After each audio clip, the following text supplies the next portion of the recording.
So our questions and excerpt session is strictly dedicated to answering your questions. So there'll be no presentation from our speakers, and they will be answering your questions live along with the ones that have been submitted in advance. So please use our Q&A button at the bottom or the side of your screen to submit your questions, and we'll aim to take as many as possible. Our speakers today will do their best to answer your questions, but please note that they may not be able to speak specifically to individual situations without having a complete medical history. So I would now like to welcome the host for our session, Kathy Amendolia, Chair of the Board of the Canadian Breast Cancer Network. Hi, everyone. Thank you, Rebecca. Welcome again to everyone. Thank you for joining us. Today, I'm pleased to welcome Dr. Joy McCarthy and Scott Edwards, who are joining us to answer all your questions about side effect management for systemic therapies.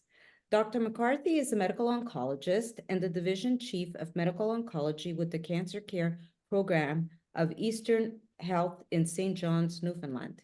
She is a clinical associate professor within the discipline of oncology at Memorial University of Newfoundland. Her areas of interest include survivorship and telehealth, as well as breast and head and neck cancer. Scott Edwards is currently the clinical oncology pharmacy specialist at the Dr. H. Bliss Murphy Cancer Center in St. John's. He is also an assistant professor at the School of Pharmacy and the Discipline of Oncology, Faculty of Medicine at Memorial University of Newfoundland. He is active in clinical cancer research in the area of chemotherapy toxicities, supportive care, and oral chemotherapy adherence. Thank you both for joining us this afternoon.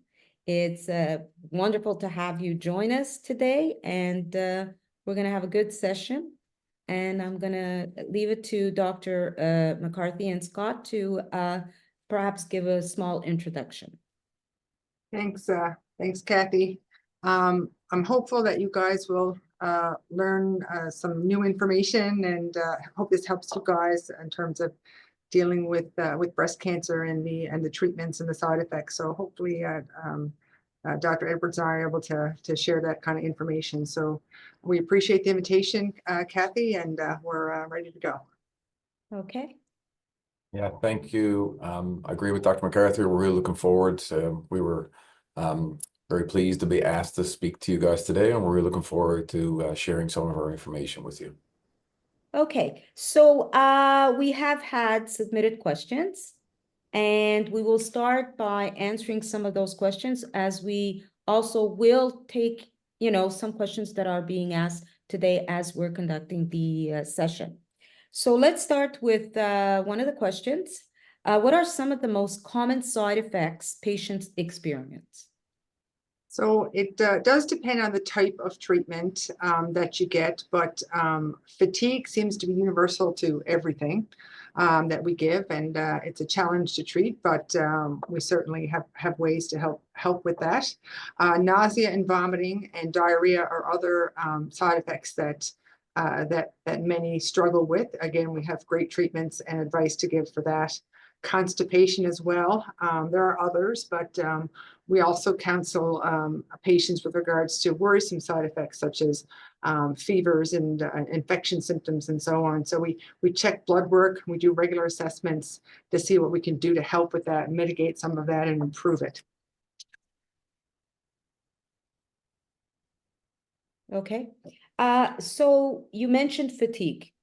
So that word is often, and I feel that people that are not experiencing fatigue or have never had, confuse it with or seem to think it's tiredness. So family members sometimes feel, oh, it's just tiredness, but the patient is experiencing fatigue. Fatigue is different. Can you explain a little bit about the difference between fatigue from having had these, very serious treatments versus just feeling tired or off? So that's different for every single patient. So you have to do a thorough history to start off and say, when are you tired? are you sleeping? Because you might want to be, you might sleepy because you're not sleeping well at night, and it's not necessarily due to the treatment. So fatigue is multifactorial. It's the drugs, it's having cancer, it's stress, it's anxiety, it's the cancer itself. There's so many different factors. So you need to ask the, every patient, fatigue means something different. And if you're used to being go, go, go, go, go, and all of a sudden you're hit with any kind of cancer treatment, and now you're in bed half the day, there's something going on with that treatment affecting you. But you also have to look at the other factors. So fatigue is different for everybody. The grades are different for everybody. So it's not a one definition fits all. Okay. Yeah, if I could just add, Dr. McCarthy, I think it's really difficult for a patient sometimes, as Dr. McCarthy said. You have some patients that are like go, go, go, and then they go on treatment, and then they sort of get upset with themselves because they can't do exactly what they did before they started treatment. So I think it's really important for us to make sure that they understand that it's okay that you're not able to do everything you did before, that everything is in moderation, and that they listen to their body. As Dr. McCarthy said, it's really important that we follow up to make sure things like the counts are not low and there's no specific reason why they're having fatigue.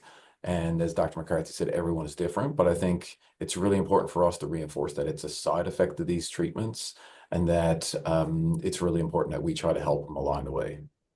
And it's also a side effect, if you will, of having cancer and all those stresses that go along with it. And I think patients need to give themselves a break, and families need to give them a break. They need to nap, they should nap. When they're ready to go, get up and go. And I think we need to reinforce that kind of support. Would you say that fatigue is probably one of the top symptoms? The top. It is the top. The top. It's the hardest one to treat. If you're nauseated, we have nausea pills. If you have constipation, we have constipation pills. If you have diarrhea pills. It's not really a pill for fatigue. And there's so many factors, and it's such a quality of life issue. It's such a quality of life issue. And I think we need more supports for that. For example, we have a sleep psychologist for cancer patients, and we're trying to get her into the clinic to help with that, because she deals with all the different aspects of sleep. That's one of the, to me, fatigue and the sleep, they kind of go hand in hand. So it is the most challenging to deal with, but we also need to talk about it and acknowledge it and not just downplay it.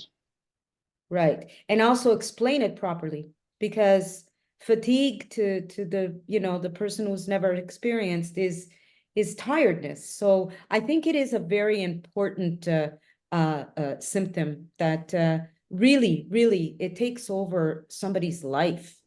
And because it also is part of the mental state of the person, the anxiety and the psychological component of having the diagnoses, it's often misunderstood. And I think that we're working very hard to make sure that the general population understands that fatigue in a cancer patient is not the same as being tired. Thank you. Exactly. Right. Scott, did you want to add to that? That's fine. No, I totally agree. And I agree with Dr. McCarthy more in that if somebody feels like they need to have a nap, or if they feel that they just don't, they're not able to do those regular activities, they don't need to beat themselves up. They just need to understand this could be a consequence of their cancer and or chemotherapy or treatments, and they just need to listen to their body. Yeah. So what often happens is that people want to go and just be who they have been before the diagnosis. And that in turn just makes it even more complicated for them to deal with. So if they're given the assurance that, look, just deal with it right now, take the break, and then once you're done with this, you're going to resume regular life instead of fighting it, because even that fight makes it more complicated for them to get settled into going through this journey of their treatments. Thank you. So the other question we have here is, how do these, I guess the question is, how do the side effects vary depending on the type of treatment? So I'm guessing the question is referring to possibly chemotherapy, and then other drugs that are, involved with some specific types of breast cancer. So we don't, people used to call me the chemo doctor, but I'm actually the systemic therapy doctor. So systemic therapy is any kind of treatment that gets into the bloodstream, and there's all the types there that a lot of the patients are, I'm sure, are familiar with. One is hormone therapy. And believe it or not, that's actually one of the more challenging ones because it goes on for so long. Chemotherapy is usually a lot, but in the short term, of which there can be some longer term effects, such as a bit of nerve damage. Hair loss can be sort of short, long term, lowered white counts, which infection risk, nausea, vomiting, like we talked about. Targeted therapies are basically looking at what makes that cancer cell tick. Is there a receptor on there that makes it grow, and targeting with a certain drug? And an example of that is the subtype HER2 positive breast cancer. Some of you might be familiar with that. And we target that with specific antibodies, and they can have their own set of side effects, such as small risk of heart damage and so on. Immune therapy is new to breast cancer. It's for the triple negative subtype, which is the type that we don't really know what drives it exactly. And that can cause a lot of body inflammation of different parts. The hormone therapy, I find, I mean, I've never had breast cancer, but I think it's the biggest challenge in terms of trying to help patients support through that, because it's felt to be just a pill. It is not just a pill. And it can go on from anywhere from 5 to 10 years, sometimes even longer. And there's significant joint pain, hot flashes, vaginal dryness, and all these different symptoms of menopause. And you can't give people hormone replacement therapy to offset that because they have a hormone-driven breast cancer. So I think the acknowledgement that it's the pills, not the patient. You know, they're not just joint pain. It's not just fatigue. It's not just hot flashes. It's a life that's changed forever, and it can be for a long time. So I really feel for patients going through these symptoms of hormone therapy, but it lowers the risk of recurrence so much that we try and do whatever we can to help support people through it. Okay, so as you say, the hormone therapies are the ones that are most, hard to deal with, especially for the duration that It's the duration, yeah. I mean, obviously the chemo ones are more severe, but the hormone therapy just goes on for so long, you know?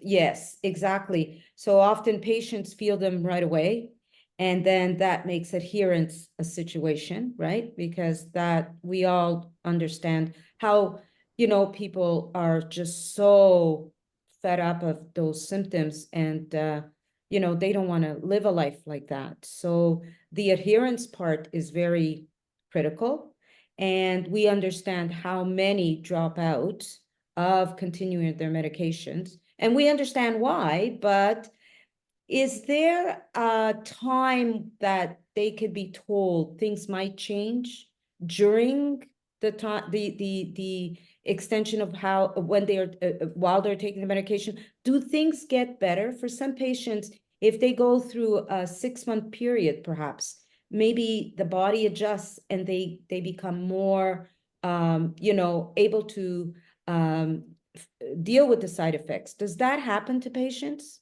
Absolutely. Not to give false hope, though. I tell people that's possible, and we hope for that. And we ask people, can you just try and stick it out for the first 3 to 6 months? And after that, we're hoping things will get better. And it does for a lot, but not for everybody.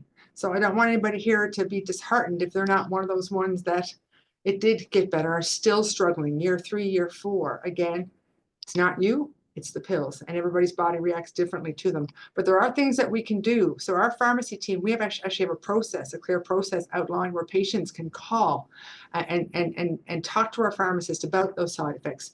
Have a certainly not just a sympathetic ear, but an understanding ear about what these pills can do.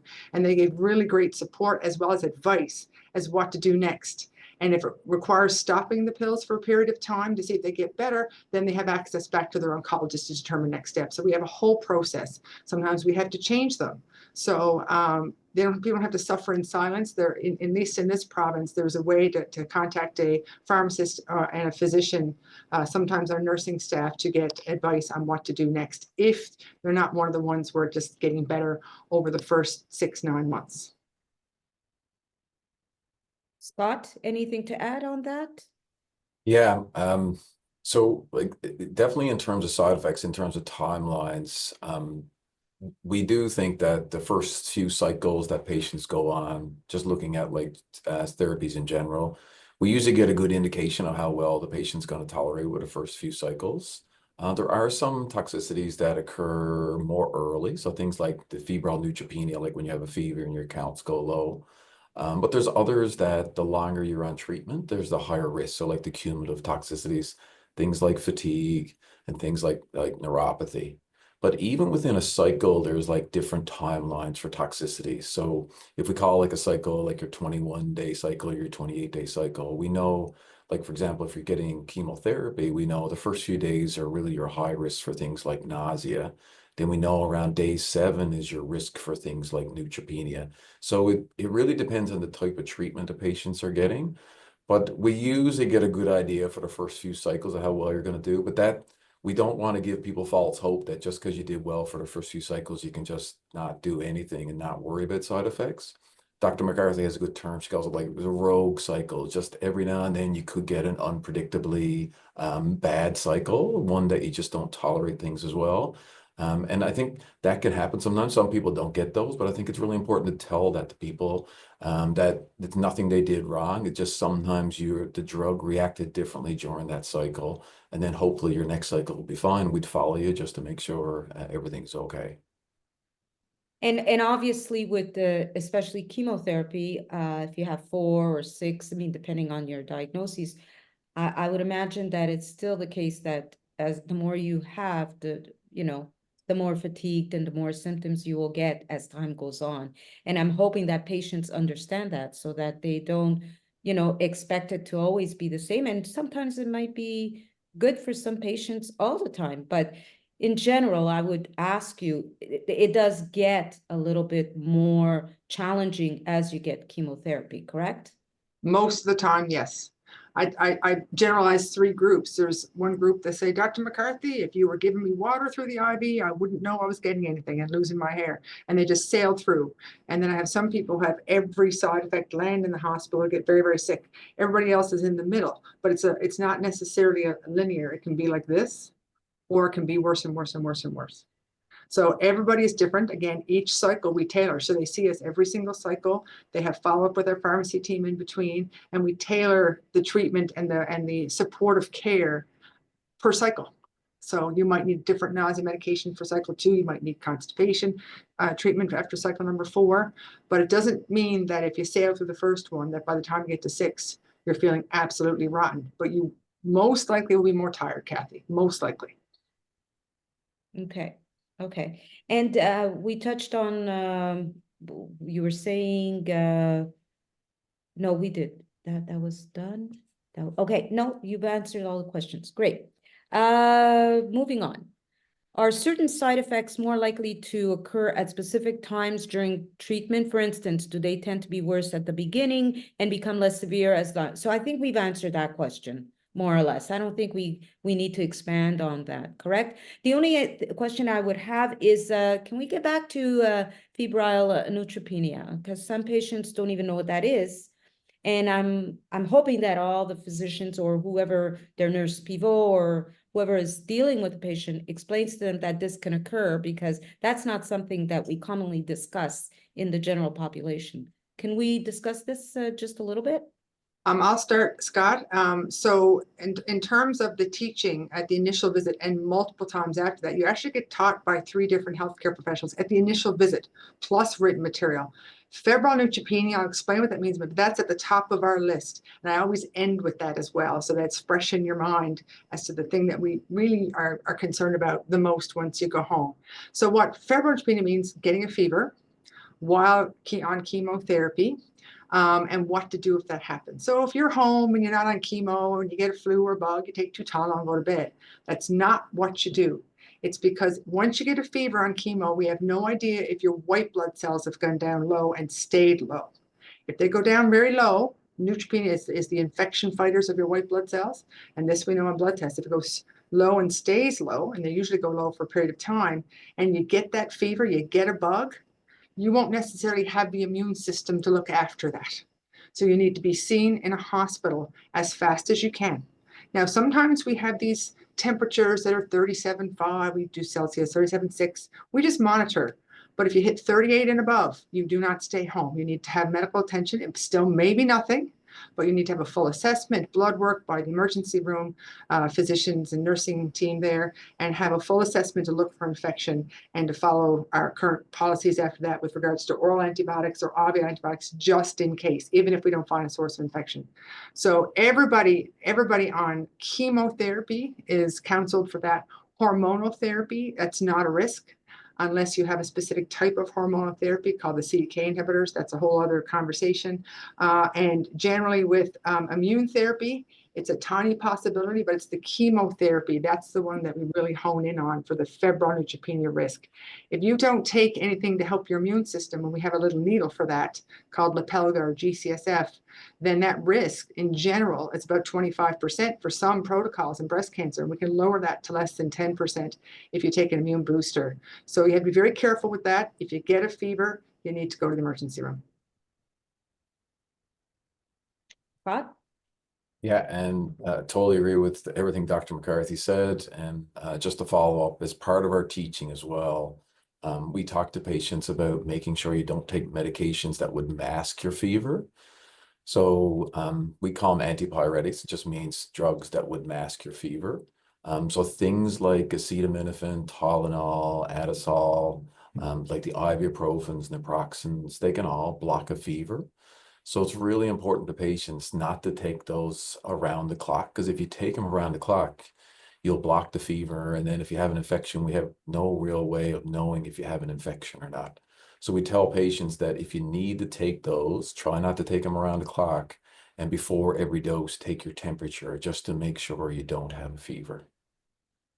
So with that all said, what about patients that have such a low-grade fever and only experience severe fatigue, but that fatigue could be a fever and they're not taking their temperature?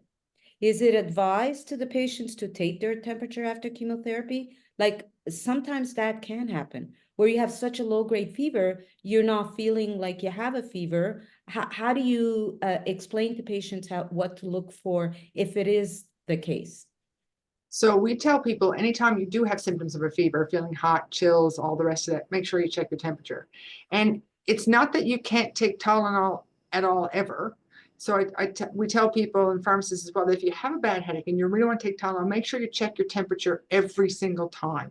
You don't have to go home and take your temperature every 4 hours when you're feeling well.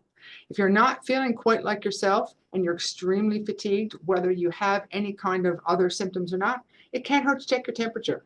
It certainly, and at least then you're on top of it. And again, like I said, if it's 37.5, 37.6 low grade, you don't need to necessarily jump into the car to go to the emergency room unless you have other worrisome symptoms that your family's like, oh, you're confused or nausea, vomiting, or diarrhea. But if you're just feeling tired and your temp is slightly low grade, you can just monitor. Just make sure you don't take any Tylenol then, because you need to know, as Scott said, if it's continuing to go up.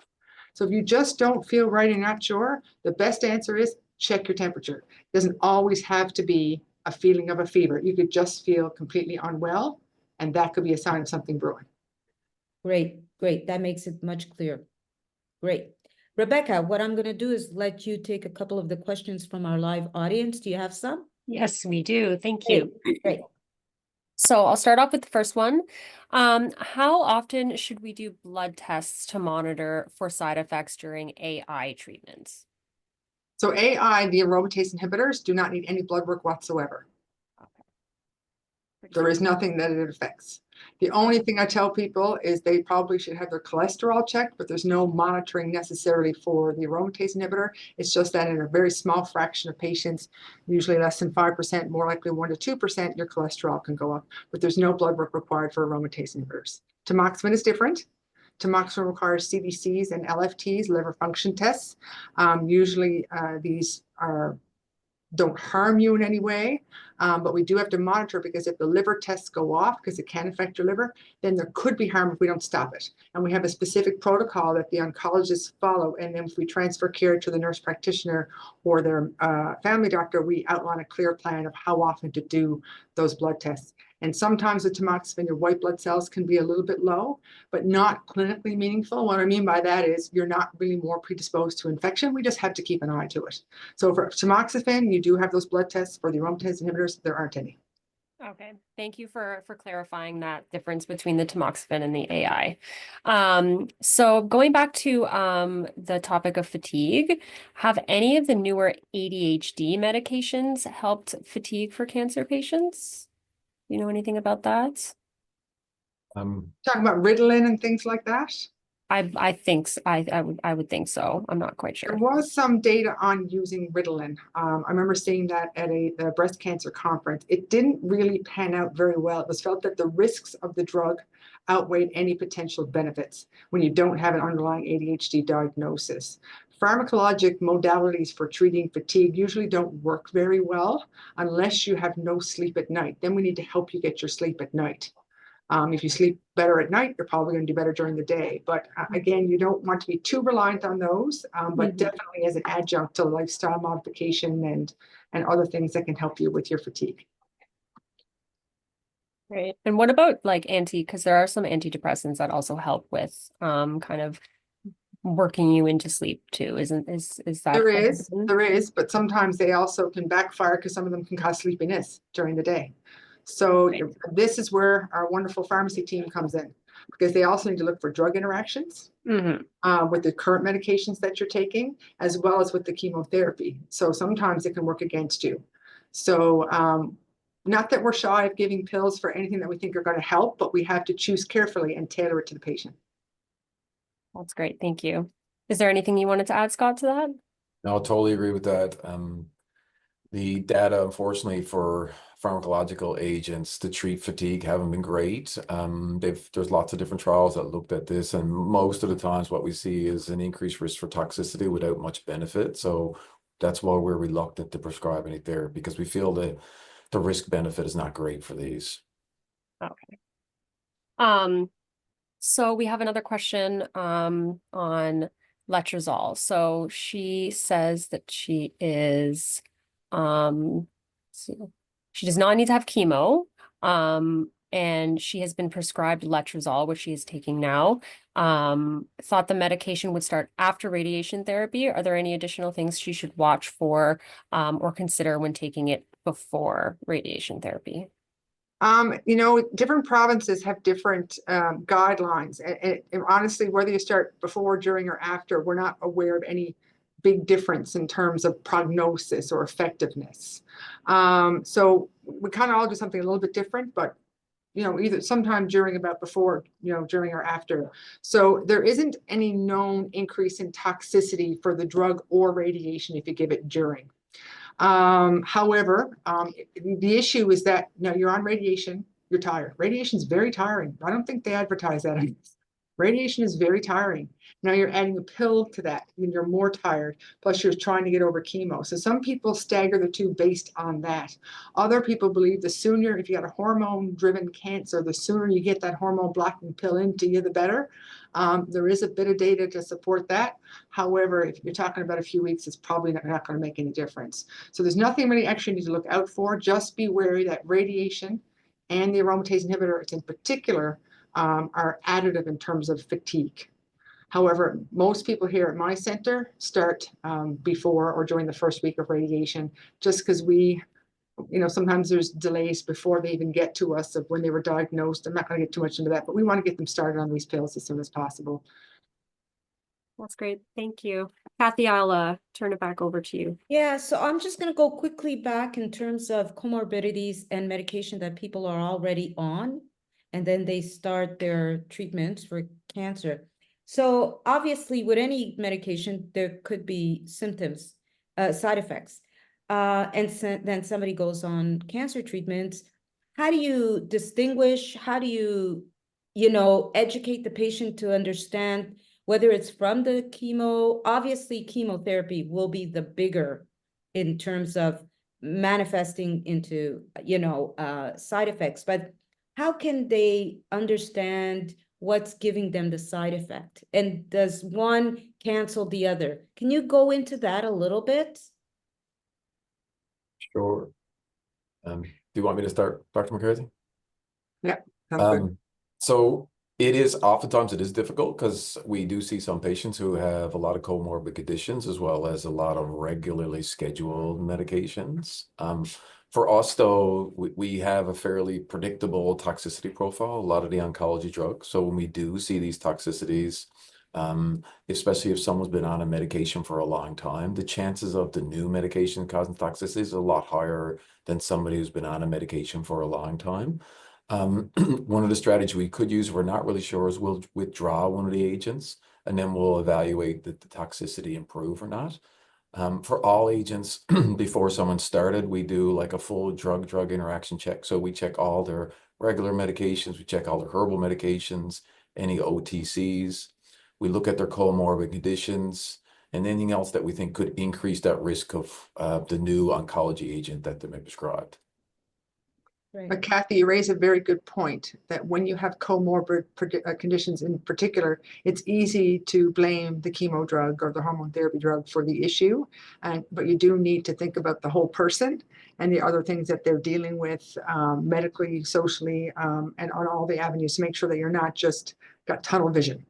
They're not just the cancer treatment. There are other things that we need to tease out. And in terms of the cancer drugs, I guess another part to that question, to add to that, is how do we know which cancer drug is the problem? Because as you know, some people get multi-drug therapies on the same day. How do you know which one is causing the problem? That's a bit of a bigger challenge. And a couple of our protocols actually build that in. So for cancers who have the HER2 positive subtype, so there's these receptors on the cancer cells that are driven by this specific receptor called the HER2, and we give an antibody to that. So in some cases, we give 2 antibodies, so we separate them by a day. In case they get a rash, then we'll know which one caused the rash, because if you give them on the same day, you're not sure what caused the rash. So some of our protocols, we build in those considerations, and there's always, as Scott said, process of elimination. Right. We stop, it's safe to stop, though. And I guess with the chemo, I mean, like you said, there's so many. The chemo, let's say if somebody's on AC, they start the drip like one at a time, right? And I guess if a patient develops a side effect or an allergic reaction, you'll know immediately, right? Like let's say AC and then Taxol. Taxol seems to be something that creates a lot of problems for patients. It can, yeah. So For when reaction, you get the Taxol at the end, you know, if you're going to have something, it may, you know, show with the Taxol, you may react to that. So at least we can monitor that. But it's just in terms of like, if somebody's on an AI or tamoxifen, and then they're also taking high blood pressure medication, diabetes medication, and, you know, other things that are, you know, standard health, you know, situation for patients. I guess that was the question, just to see what gives what. Right? Do we have a system, a standardized way of delivering this message to the patient when they're starting chemo, where you say, if you're on these medications, these are the symptoms you will get with that? And then is that happening? Because I'm not aware of that. Does that happen? That's what we do. Yeah, and not only do we go through, so 3 times. So the physician goes through it, the nurse goes through it, the pharmacist goes through it. They also get written material on each drug. Right. And so that's very straightforward. Plus, they get reminded by the chemotherapy suite nurses. So it's constantly being repeated, because a patient getting that news the first time and the fact that they need chemo, a lot of people understandably shut down and they hardly hear anything else you say. And I mean, totally understandable. So you've got to repeat things a bunch of times and make sure it's written down and repeat it and give all that support. So we do that from day one, with multiple reminders. But when at first you talked about the tamoxifen and aromatase inhibitors and hormonal therapies, so about process of elimination and how do we know if it's that drug? Well, in that case, Kathy, we have to stop the drug. And a lot of patients get anxious about that. We're not stopping it for 3 months, we're stopping it for 2 to 3 weeks. And there is no effect on your prognosis to stop this drug for 2 to 3 weeks. None. But it's the only way that we can know to blame the drug, if you will, versus another drug or another issue. Chemotherapy, it's harder to do that in terms of stopping forever, and we hope not to do that unless we have to. But the side effects we worry about the most with AC and so on, that could happen a week later, or even with Taxol, or if you're giving TAC, which is another protocol. If they get a rash a week later, how do we know which one it is? That's a more challenging situation. Great. Thank you. I'm going to go back to the questions that were submitted. This one, a patient took tamoxifen for 2 years and then switched to letrozole. After 3 months, she experienced vaginal bleeding. In situations like these, would you recommend changing the medication or further evaluation? So this is a great question, and I tell every patient about this at the onset because it can happen. Not to everybody, but for a proportion of patients, when you're on tamoxifen, even if you're postmenopausal, your uterus can thicken and it can hold the lining. And it can hold there and hold there. If you get an ultrasound, you'll see thickened uterus, and people get anxious about that. It means nothing. Doesn't mean you don't need your yearly gynecological exams and your yearly pap smears, but almost everybody's uterus thickens on tamoxifen. So when you stop it, in some cases, it sheds. So it's like one big heavy period. So I tell everybody that can happen. That way you're prepared for it, and it doesn't mean that bad things are happening. So it sheds and it's done. And if you're switching to letrozole, that's just fine. If you're staying, if you need to go back on tamoxifen, that's fine. Everybody should be followed by a gynecologist, but it doesn't mean that you need quick intervention. It's a known effect of the tamoxifen once you stop it for some patients. Okay. And getting on these medications will ultimately, for a lot of patients, induce menopause, correct? If you're a young person? Tamoxifen does not, no. Tamoxifen it mimics menopause, it does not induce it. Okay. Menopause, in order to take an aromatase inhibitor, you already have to be considered postmenopausal, but it can Correct. enhance those effects. More hot flashes, more vaginal dryness, more sweats, weaker bones, all those things that when you go through the change of life can, not always, be worsened by these pills. But tamoxifen does not put you in menopause. Oh, it does not. So ultimately it comes back. Like your menstrual You cycle stop it. come Yeah. back. If you're But that 40 could and be take at 5 tamoxifen, years. That could be 5 years. it could be. So you could be on, so it depends on how young you are. So I mean, I put 30-year-olds on tamoxifen, right? And after 5 years of tamoxifen and she stops the tamoxifen, her periods can come roaring right back. It can mimic menopause and suppress things, but it doesn't put you through a permanent menopause. Only thing that can do that is a natural course of events where your ovaries stop working as they should, or you remove the ovaries, or you give them a needle called an LHRH agonist, which suppresses the ovarian function. And again, when you stop that needle, they can come waking back up. So tamoxifen does not cause menopause. And speaking of which, menopause obviously has a lot of side effects, correct? So the night sweats, your typical standard, and that again will ultimately complicate things as you're taking your medication, correct? So one of the things about breast cancer, and people don't realize this, is that no matter which type you have, even when you have surgery, if you have the breast removed or lumpectomy, it affects your hormones. It can start hot flashes right there and then. People don't really realize that when you remove breast tissue, there is hormones in your breast tissue, whether you're postmenopausal or not, because when you're postmenopausal, you still have the hormones. Okay, so anything that we do to treat breast cancer can affect your hormones. It's a roller coaster, and I mean, I can't even imagine. I'm trying to imagine and help as best I can, but I can't even imagine that roller coaster that the patients go through. So now you give chemotherapy, and some people that introduces menopause for the first time if they're premenopausal. Now they got to go through all that roller coaster. Then you stop the chemo, and the periods could wake back up again. And now we give tamoxifen or we give ovarian suppression. All of these things can have menopausal effects, which can be a significant quality of life issue for many patients. Does ovarectomy completely take away any? Absolutely. No, it's still, you're in menopause, but it doesn't take away those symptoms. Okay. But you don't have circulating hormones after you've taken away the ovaries, You correct? absolutely do. You do. Otherwise, how do the aromatase inhibitors work? So aromatase inhibitors also lower hormones in your body. If you're postmenopausal, why would you need that? Because you still make hormones in your body. It takes male hormone, testosterone, converts it through something called aromatase through your adrenal glands into female hormones. Where does it do that? In your peripheral body fat. So the lower your body fat, the less of that floating around, generally the easier time you have with these pills, and generally could be a lower risk of the cancer coming back because you got less of the place where you're making the hormones. Okay, great. Thank you. I'm going to go to Scott, perhaps, about how many patients do say I take herbal or other medications, and is there side effects that can complicate things taking these medications? Does that get do they often tell you that they're taking these I don't know, high doses of something or other? Yeah, no, it's a great question. I mean, we get this a lot. It's not just breast cancer patients, it's all cancer patients. So a large number of patients actually take some kind of herbal, naturalistic, over-the-counter medication. So we evaluate each one of these separately. I know there's some places that don't allow you to take any of these products, but we take a different approach here. We just evaluate each one.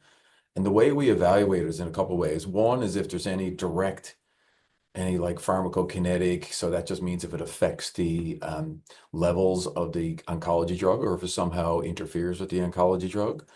So that's really important for us. The other thing is that we look for is if it interferes somehow or adds to the toxicities of the oncology drug. So for example, a lot of our oncology drugs cause your platelets to go low. We call this thrombocytopenia. And there's a lot of these herbal drugs that actually have an effect or can have an effect on your platelets and cause them to go low as well. So anything that we are afraid that if you take one of these agents that's probably not having the same proven evidence that we know that the medications prescribed from the medical oncologist, then we'll try to talk to the patients and explain to them that there's an additive risk with taking these extra therapies. Thank you. Did you want to add something to that, Dr. McCarthy? I think what the general public needs to understand and cancer patients understand is that those of us who use evidence-based medicine, which is what we generally do in cancer care, are not anti-complementary therapies. That's not what we are at all. What we're saying is those therapies don't have the same burden of evidence that what we're using. That's all we're saying. They may work great, but we just don't know. We don't have proof of that. So our goal is to minimize harm.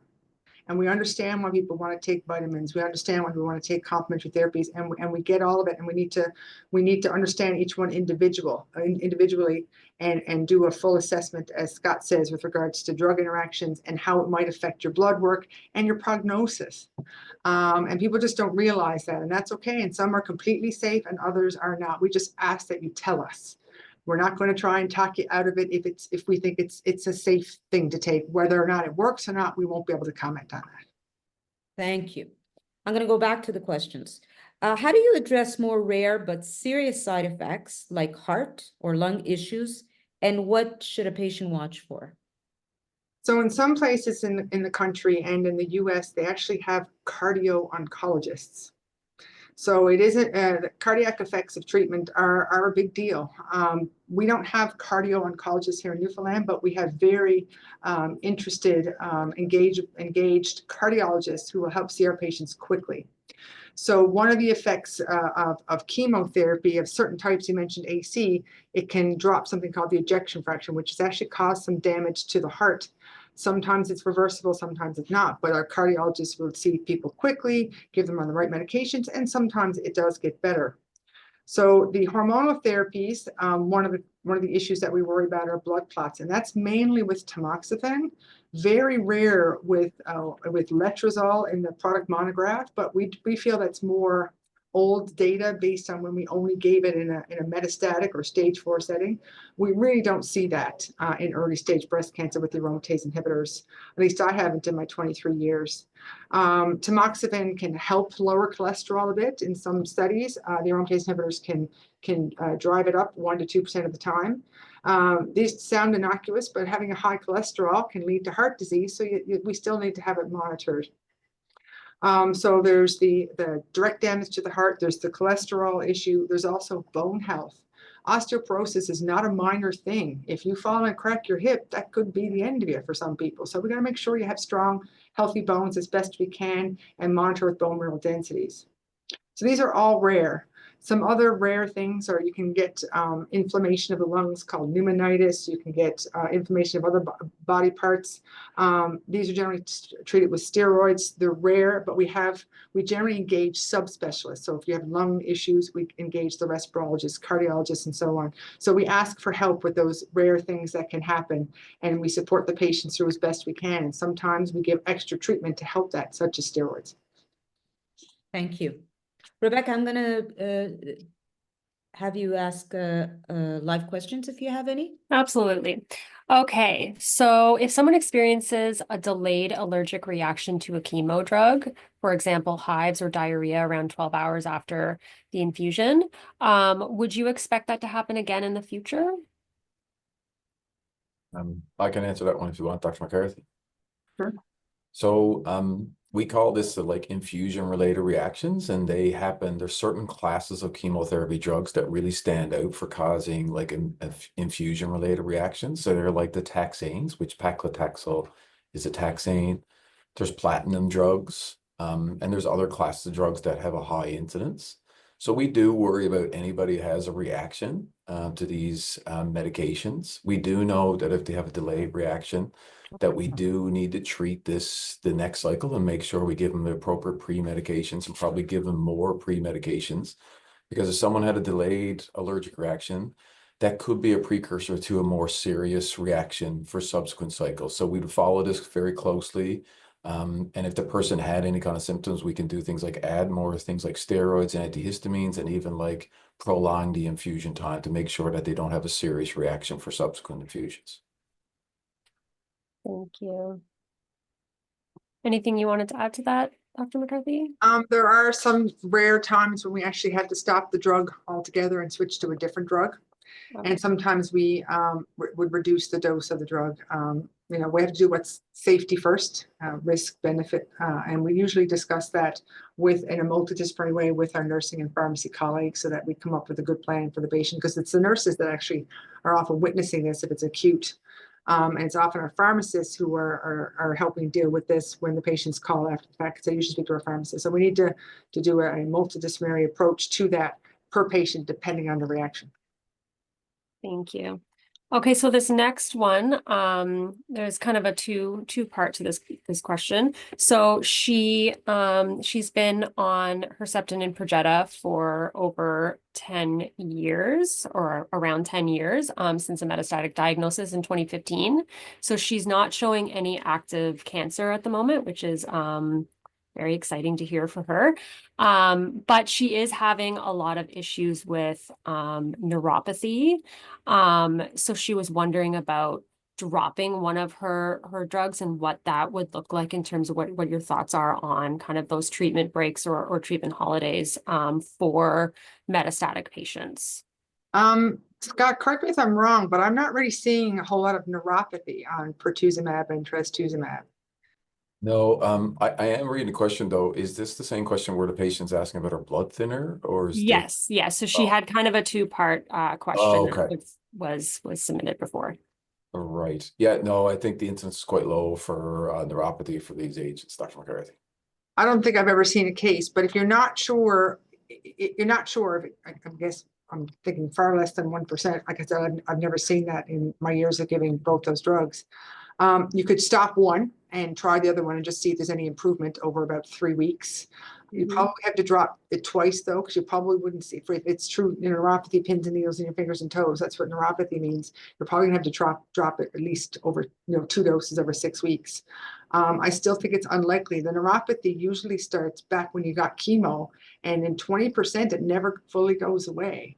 So I wonder if it's that. I'm going to let Scott comment on the blood thinners, but it's wonderful that there's 10 years of these drugs and there's no evidence of disease. I think that's fantastic. And we all have a cohort of patients in a similar situation. I got one lady now who's been on trastuzumab alone now for 15 years. And one of the questions, I thought you were going to ask me if you could stop it or if it's safe to stop it. And that's, ooh, that's a whole other topic. But that's where we would discuss it with our colleagues across the country.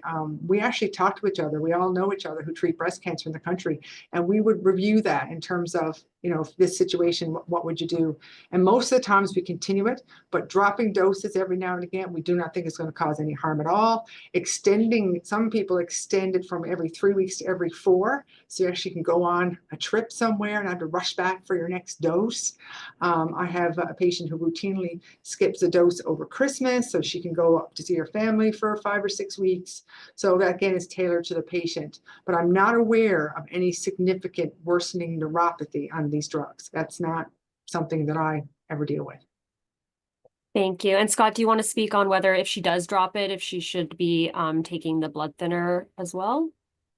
Yeah, so without like getting actually into like an individual case, which is difficult because we don't know Yeah. the full details, but usually, so if it's the case that I'm reading here, it's like it's in the metastatic setting.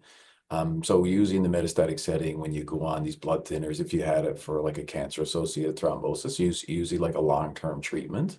So it's very difficult to just stop this. So this is again in a very general sense without speaking about this individual case. But I mean, would have to go back to like the hematologist or whoever ordered this from like the thrombosis clinic for a full evaluation. Thank you. And I'll just, if you don't mind, I'll just take one more live question, then I'll pass it back to you, Kathy. Yes. So are there any side effects of chemo or immunotherapy? Are they usually cumulative as you have more infusions over time, or do they stay stable and consistent? Did you want to take that one? Do you want me to start that one, Scott? Totally up to you. Okay. So I think Scott mentioned before about the rogue cycle. Cumulative is definitely the fatigue. I would find it really unusual that if you started on day 1 with cycle 1 and by cycle 6 you weren't at least a bit more tired. I mean, that one is cumulative. Most of the time, if you have minimal nausea, we'll say minimal diarrhea with your first dose, there's not usually a big change from dose to dose in that, but every now and again, somebody will get a rogue cycle. And I've actually had patients ask me, are you sure I got the same drugs? Because cycle 1, 2, and 3 were like this, and cycle number 4 is, oh wow, I was home throwing up and I had diarrhea and I didn't have that before. And it's just that your body reacts differently to that cycle for reasons that we don't really understand. But rest assured, you would have gotten the same drugs and the same doses because we have standardized process for that, and it happens. It happens. So you can't always count on worsening side effects. You can, I think, except for fatigue. And there usually does follow a pattern with the exception of the rogue cycles. Did I answer that question? Yeah, I think so. Okay. Back to you, Kathy. Okay, so the next question, what supportive medications are typically given before treatments, such as pre-medications, and why are they important? I'm assuming they're talking about chemo treatments. Some people need to be preloaded with, I guess, anti-allergic medications. Would that start right from the beginning? I mean, that's not the question. I'm just asking. Would that start from the beginning, or do you wait for patients to get an allergic reaction? So I can answer that one. So like just stepping back, just to the first part of the question, like which supportive care medications are given and why they're given. So allergic reactions is potentially one. So to answer your question, Kathy, it depends on the medication, but there's some medications that we know have a high risk of causing infusion-related reactions, and we give those right with the first cycle. So all patients who go on those medications receive those to hopefully prevent any infusion-related reactions. But there's other medications that we give as well. So when the patient is about to start, especially like on a chemotherapy regimen, we need to make sure that they get certain nausea medications or anti-nausea medications. And the type of anti-nausea medication you get depends on the risk of that chemo regimen causing nausea.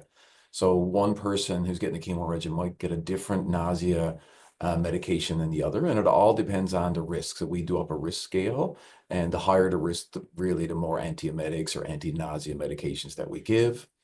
Dr. McCarthy talked a little bit about this earlier, but there's also some of the medications, especially the chemo drugs that we give, that can have a risk of causing your neutrophils to go low or your white blood cells to go low.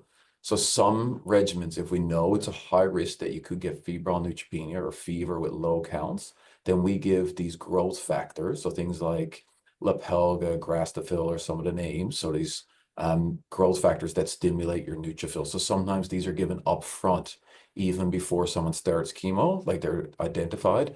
When then the first cycle after the patient gets it, they would automatically get it, even if they didn't have any febrile neutropenia in the past.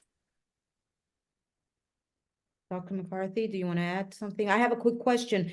Some of the anti-allergic medications could be very drowsy, like it could make patients completely knocked out, correct? And Yeah, are sometimes you can take informed of Benadryl that? and go to sleep. Yeah. Yeah. Sleep Yeah. through the whole thing and then be sort of hungover feeling for the next day or so. But we do it for the safety above all else. If we feel that there is a significant risk of developing reaction, then we're going to offer those pre-medications and highly recommend them.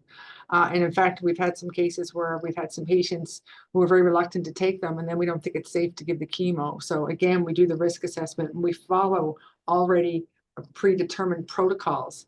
We actually follow the BC Cancer Agency protocols pretty much to the letter, because they have a whole, I mean, we know the same evidence, but they have a whole team there that develops the guidelines that are very evidence-based. So we follow protocols based on the cancer site, the stage, and the treatment that we're giving.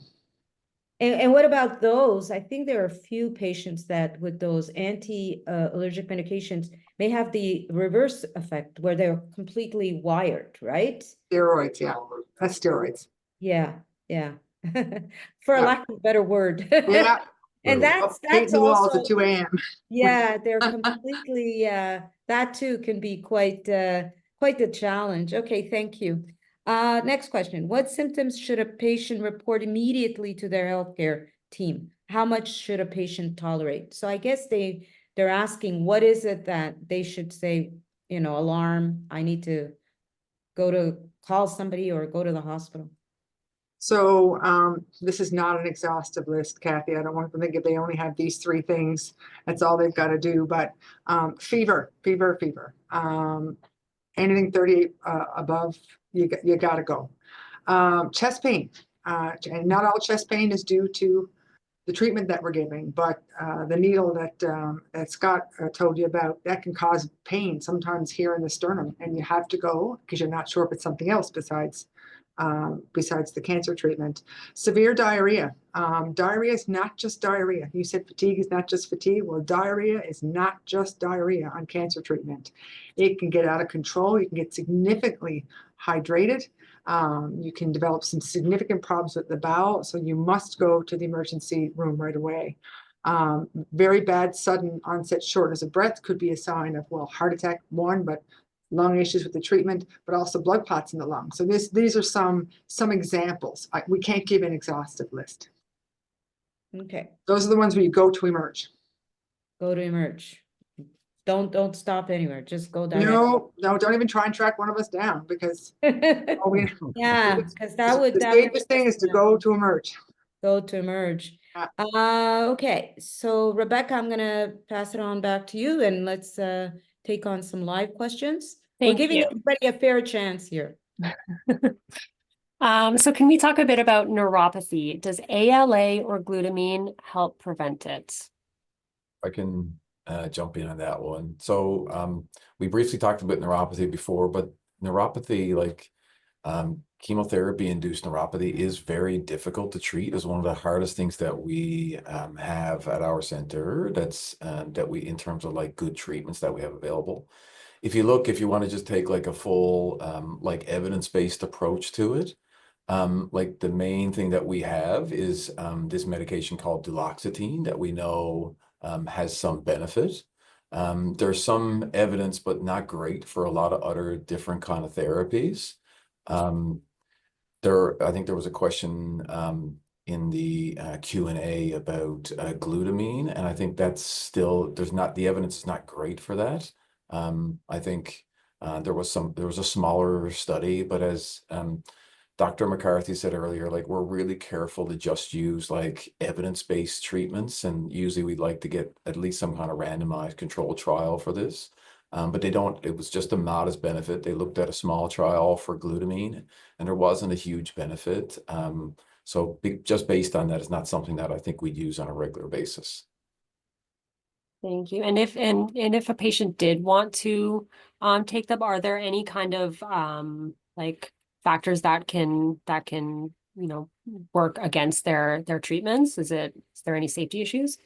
It would be the same thing, like we'd have to evaluate that with their comorbid conditions, the other medications, additive toxicity. So it would really be individualized just to make sure it wasn't going to provide any significant detriment to the patient. Thank you. Okay, so moving on, when we get blood work from Zometa, what are they looking for? So that would be assessment of the kidney function. In rare cases, zoledronic acid or Zometa can affect kidney function. In fact, people have to have an adequate kidney function to get the drug. It doesn't have to be completely normal. We give different doses depending on what your kidney function is. So that has to be tested every time that we give the drug. As well, the Zometa can affect your calcium levels. So we check those with every dose as well, because sometimes it can drop the calcium levels down too low. So we monitor for that as well. Thank you. Back to you, Kathy. Okay. So we're going to talk a little bit about nausea and vomiting. What are some strategies to manage or reduce it?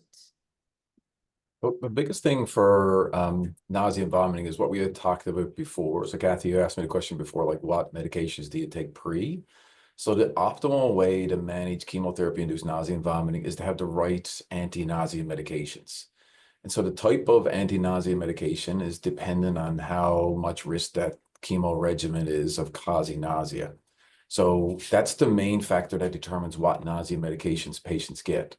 So the problem is that doesn't work perfectly for everyone. So we have to make sure we follow these patients closely, especially for the first few cycles where they're getting used to the nausea medications. And if that doesn't work, so we give what we think is the best preventative nausea medications up front. Cross your fingers, hopefully the patient does well. And we have much better nausea pills now than we ever had. But still, there are some patients that we have like breakthrough nausea and vomiting. That means they still get nausea and vomiting despite what we thought were the best anti-nausea medications up front. So if that happens, then we usually try to change the nausea pills. If we see that one worked for a short period of time, it wasn't long enough, then we'll increase the duration of therapy. Like sometimes patients tell you they were on dexamethasone, which is a steroid. I was okay for 2 days, but that's when the drug stopped, and then I was sick for 2 more days after. Then we'll just increase the length of the time they're on steroids. Sometimes they were just quite sick, and the medications they had taken for nausea just weren't effective. So then we'll look for alternative agents. We usually look at like the mechanism. So if they had one drug that works one way, a nausea pill that works one way, and it wasn't effective, then we'll switch to different classes of drugs, just trying to identify what medications work for these patients and what ones don't. Okay.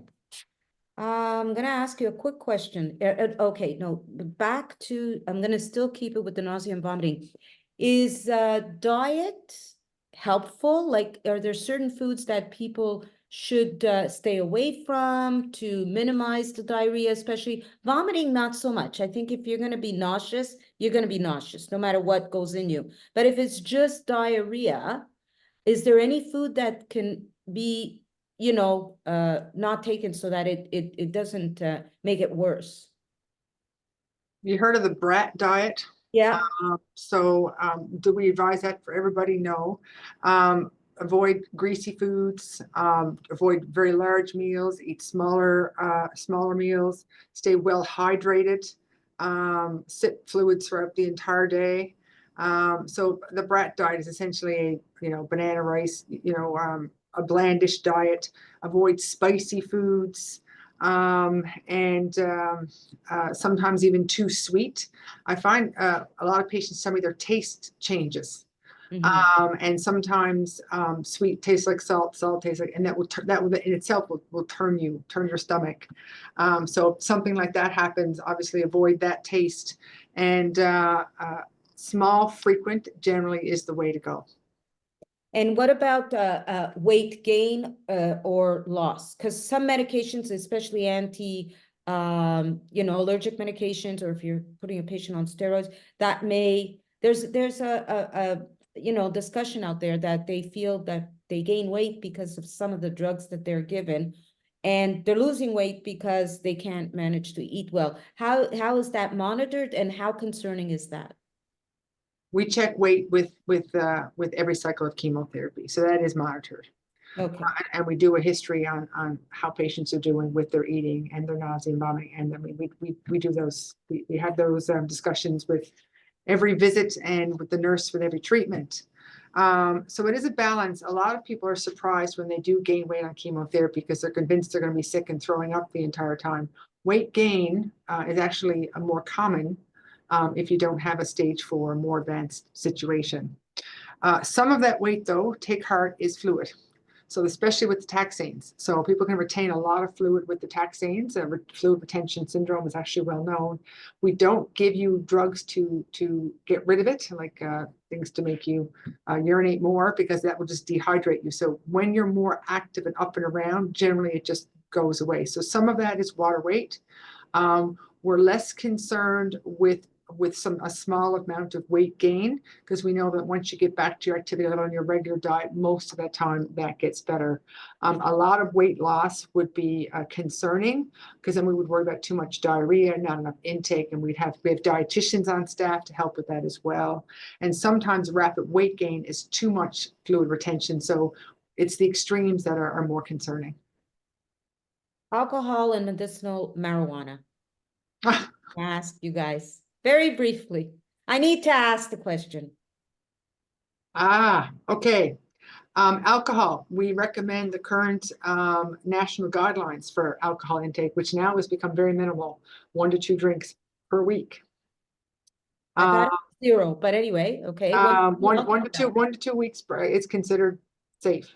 And there are some treatments that we recommend, like you said, nothing at all, but our pharmacist would tell us that if alcohol has to come off the table, and we wouldn't say 2 drinks at one time. This would be on separate times if that's something that you need to do. Medical marijuana, non-medical marijuana, CBD, all the rest of it. In my opinion, there's not enough evidence that it's safe to take.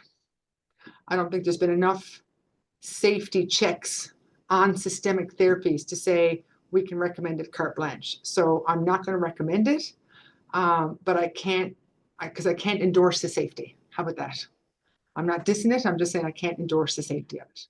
What about patients that say, look, I needed to take the edge off and I want to just relax a little bit, you know? I could say that for cigarettes and drinks too. Everybody's got their vices. No judgment. Everybody's got their vices, but all we can do is counsel. We prefer lifestyle as first line of attack against a lot of these,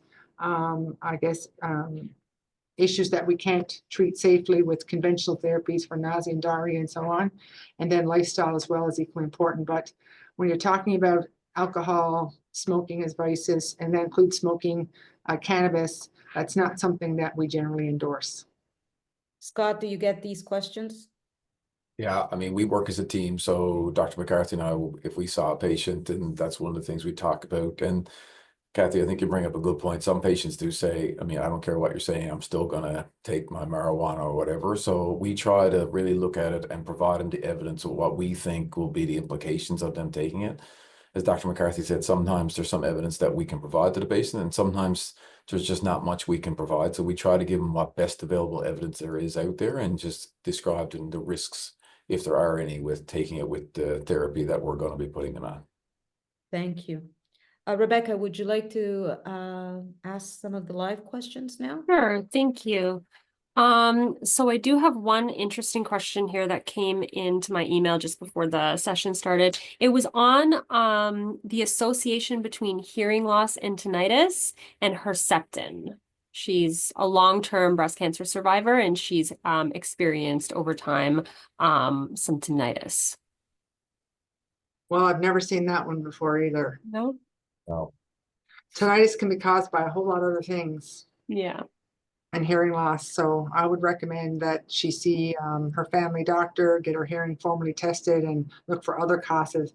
I've never heard of that with Herceptin. Okay, thank you. So another one here, wondering a bit more about the Zometa infusions and preventing risk of recurrence. Yeah, good question. There's been a lot of trials done on this over the years. So Zometa has been approved for use in Canada for prevention of bone metastases and improving bone health. And there were some studies for 3 years worth. There was some study for 5 years worth. Most places give it for 3 because there wasn't really any evidence that 3 years was inferior or that 5 years was superior. So we give it for 3 years twice a year. And why do we give it? Well, we want patients to have strong, healthy bones. And what does that mean for the overall picture? Well, first of all, it helps mitigate the risk of osteoporosis from the aromatase inhibitors if they're on one of those, but it also reduces the risk of bone metastases by 20%. Bone metastases like weak bones. So heaven forbid a cancer cell survives everything else that you've been through, you know, your surgery and your chemo and your targeted therapies and your hormonal therapies, and a cancer cell survives all of that. If it's going to go someplace, one of the places it likes to go is weak bone. You strengthen the bone, you lower the risk of bone metastases by 20%. And by that definition, should everybody go on this medication? It depends on your risk. So no, not everybody. We actually follow the Alberta guidelines. If we feel that the patient has a intermediate to high risk of recurrence, then we would recommend it, but a low risk of recurrence, we don't recommend it because there are risks to Zometa, and we counsel people a lot on that. And one of them is a severe infection of the jaw. It's a low risk, but it's a risk. There's also the kidneys, like we talked about, and the very low calcium levels. So it's not a chemo. There are patients who don't have breast cancer who take a form of this drug called Prolia once a year. So for osteoporosis. So, but you know, every drug has risks, and you got to make sure that the benefit is going to outweigh the risk. And if you're a low risk patient in general with a low risk of the cancer coming back, then the risk probably this drug would outweigh the benefit. And when you say low risk, is it low risk in terms of the stage of the cancer or the biology of the tumor, or biology trumps stage, but all of the above. Okay, great, thanks. Rebecca, do you have more? Or Yep. So we have another question for letrozole. So what common side effects do you usually see people experiencing that cause them to switch to another AI? Number one is joint pain. Definitely hands down. I have some ladies who've said to me, and men who've been on this as well, that they sit down and watch a movie and they're 55 years old and they wake up feeling like they're 95 years old after they fall asleep during the movie because they're tired from the drug and they have joint pain from the drug. Stiffness, hey, and it's you can get carpal tunnel type symptoms, trigger fingers, and just general. It's just hard to do anything. So what helps with that is movement and a healthy body weight. Again, get the abdominal fat to a healthy level. Nobody needs to be skinny, but a healthy body weight, and move. So movement actually helps this, but it's the number one side effect that myself and Scott and the team hear about that people just can't tolerate if it doesn't improve with lifestyle or time. And you're not, if it's happening to you, you're not alone. Again, it's not you, it's the drug. We just try and help you, I guess, mitigate those side effects. And if it's just all those things are just not working and it's not getting any better, I mean, that's 5 to 10 years of your life. So we got to consider a switch. The problem is that the other two aromatase inhibitors, anastrozole and exemestane, if you read the printouts on those, they're exactly the same thing. They're all blocking aromatase. They're all lowering estrogen. So there's not really any rational reason why one would be tolerated more than the other. The only exception to that I'm aware of is one trial where they compared anastrozole to exemestane, and they said that exemestane was a bit easier on the joints, but that's not really panning out in real life. So letrozole is often given. Sometimes they give exemestane. Sometimes we rotate them around, but very rarely does somebody truly find that one is better than the other. So then we offer tamoxifen, which is a totally different set of side effects, but joint pain would be very rare with tamoxifen. Thank you. And how do you kind of balance that that encouragement in terms of a person having so much fatigue and then encouraging them to go out and to move and to exercise?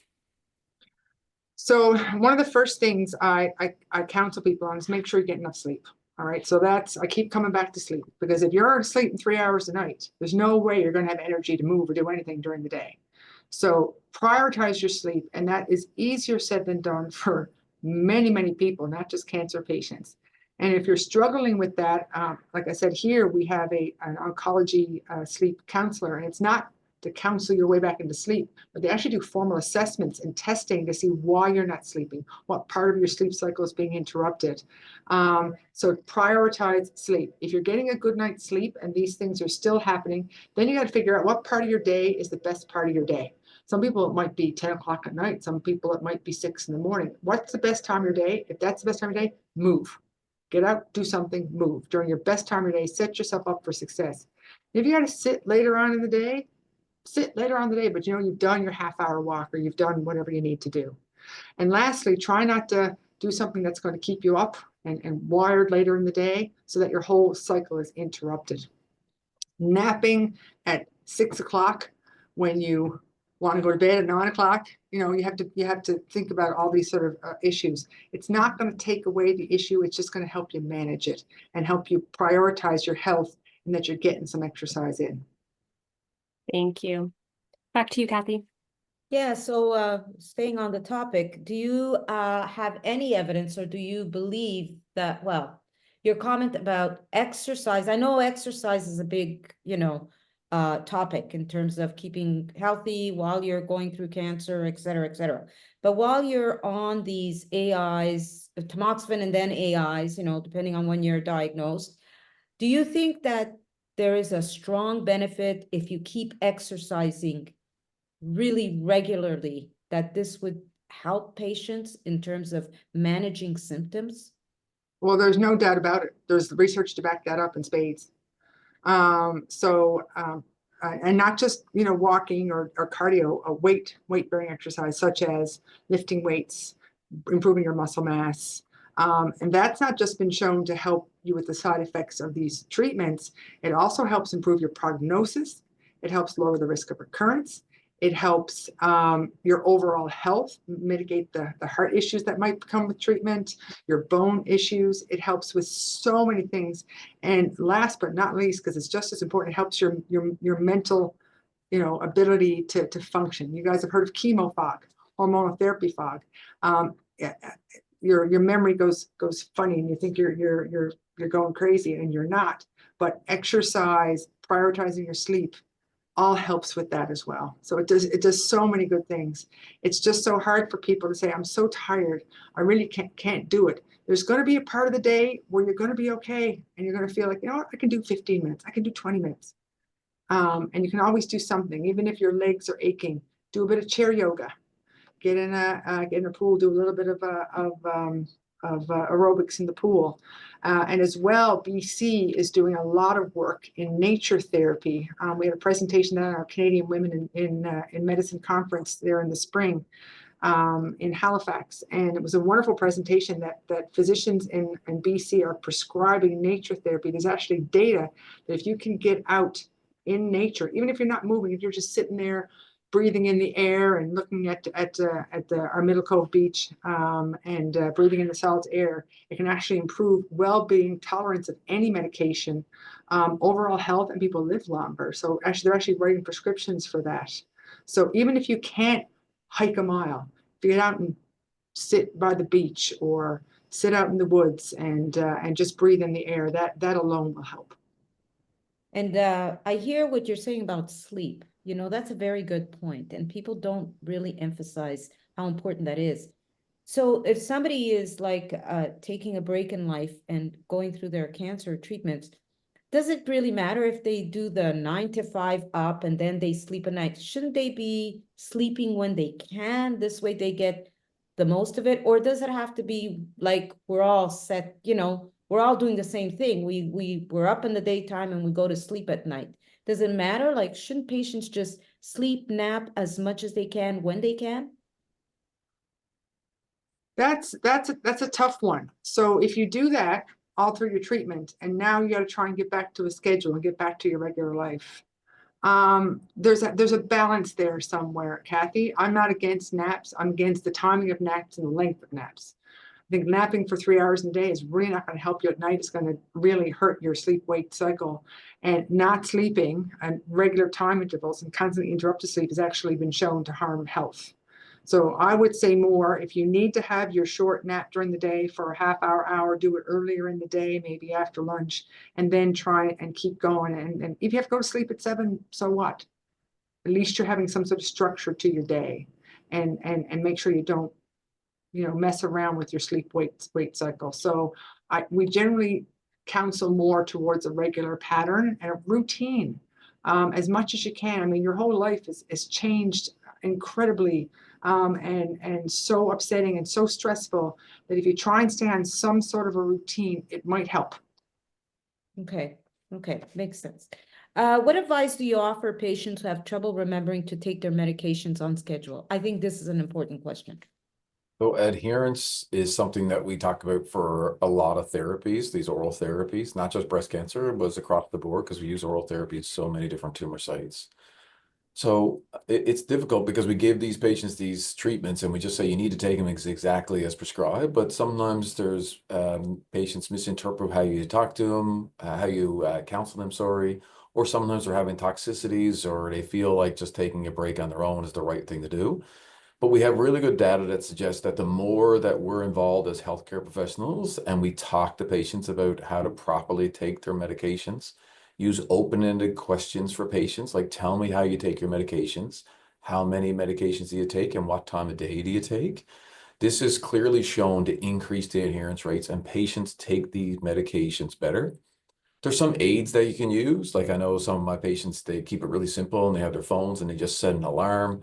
There's like adherence apps that you can get, but any of these that would help trigger the patient so they don't forget to take their doses and also follow up with a important like dialogue with their healthcare professional is really going to help to increase adherence.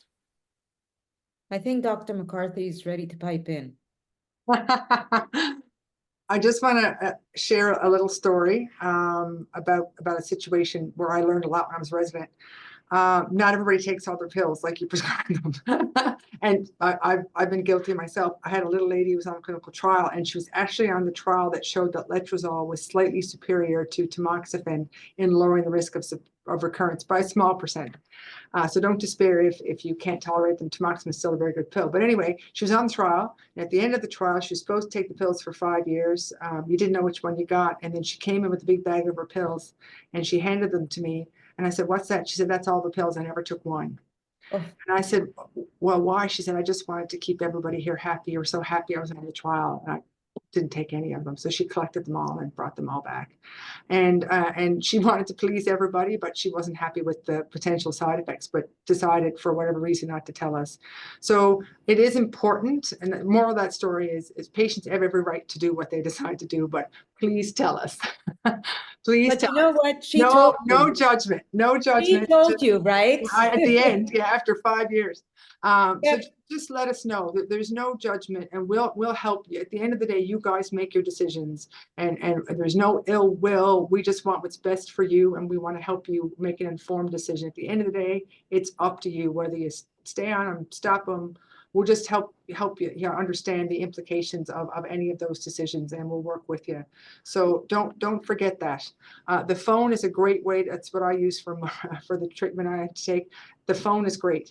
It can annoy people when I'm in the middle of clinic with the alarm going off, but it really does help a lot. And without the alarm, I ignore it. So maybe that's something you do. Those little, if you take multiple pills, the Monday, Tuesday, Wednesday, Thursday, that's another way to do it. But if you miss a dose now and again for the hormonal therapies, it's not going to impact you. Don't panic. Good, because I think some people who are very, very strict to doing that, they go like really panicked, right? Don't panic. Yeah. One last question before we have to close off. This has been amazing, by the way. Many people worry about hair loss. I feel I have to touch this. Are there ways to prevent or minimize it during treatments? Who wants to take that? So the short answer is not really. All right. So there's nothing you can do beforehand to protect it. So you guys have probably all heard about the cold caps. And there is some data to support some help with it.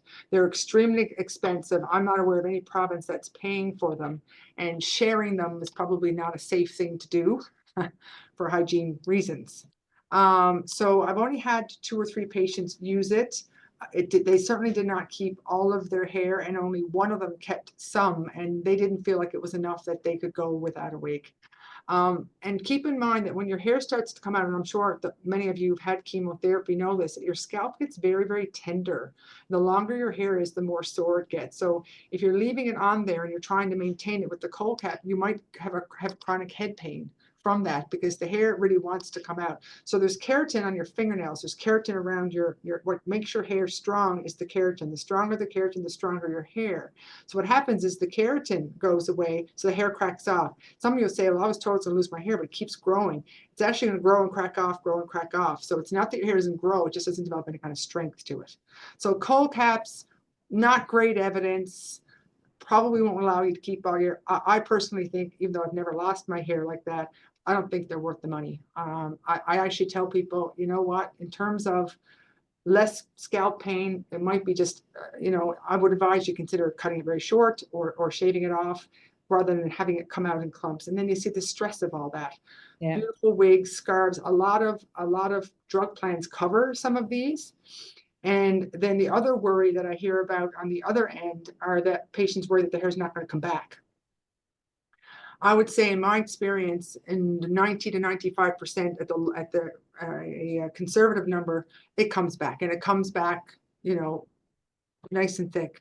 There is a small amount of patients where it doesn't, and most of them have a gene for male pattern balding that was going to happen to them as they got older. We just sped up the process, and then they didn't know about it, and this all of a sudden their hair is not there, and they have a bald spot hair, and that's awful to deal with. And you're like, well, you told me my hair is going to come back, and so I always tell people about that little small risk as well. But dermatologists can help a lot. Don't underestimate your dermatologist. They have a lot of recommendations. Certain types of shampoos, creams, even oral medication that can help your hair strengthen. And some of those actually do work. So don't despair. There are ways to help that do have some good evidence. Thank you. And I guess body hair as well can go with Yeah. right? Mostly that comes back. Some places, sometimes in places you don't want, but most of the times, yeah, that comes back. The eyebrows are of concern to a lot of people. Yeah, I they think can young be big as women. well. Yeah. Yeah. Young women on Herceptin, I think they often complain about eyebrows. That's what That's usually the taxane. See, people think it's Herceptin because it's the chemo that they had before, and that's sort of lingering on. Same with the neuropathy. That's the chemo. That's most likely not the Herceptin. It's getting a bad rep now. Yeah, I think it's the chemo you had with the Herceptin. That's why the two of you are here to clarify that. Scott, did you want to jump in for something? I think we're at the end now, right? So I just wanted to say thanks so much. Like I really appreciated all the great conversations, the great questions. Thanks, Kathy, so much. Rebecca, Dr. McCarthy did a great job, and it was just a pleasure to be able to try to provide some feedback to the breast cancer patients. Excellent. Dr. McCarthy, you want to close off a little bit? Thank you so much. I got techie for a bit. I actually had all the comments and all of you writing on the side. So thanks so much as well for your feedback to the audience. That was very, very, very kind of you. You said some lovely things. I really appreciate it. And I love the fact there's a Newfoundlander up there somewhere from CBS. So hello, Newfoundlander from CBS. So we did get all the way east. So that's awesome. So this is great. Thanks for your patience with my scheduling and everything. And I really appreciate the opportunity. You guys have been great. Thank you both. This is the end of our session. So thank you again, Dr. McCarthy and Scott, for this great and engaging discussion. Thank you everyone for your excellent questions pre and during the session. After this session, you will be sent a survey to provide feedback on the session. Please fill it out. The survey and your responses help us make these sessions better and future sessions better. And once again, I'd like to take the opportunity to thank our sponsors, Novartis, Pfizer, Gilead, AstraZeneca, Merck, Daiichi Sankyo, and Knight Therapeutic. And with that, thank you again, everyone. Thank you and have a good afternoon. Take care, you, everybody. everyone. Bye-bye. Have a Thank great you. day. Bye.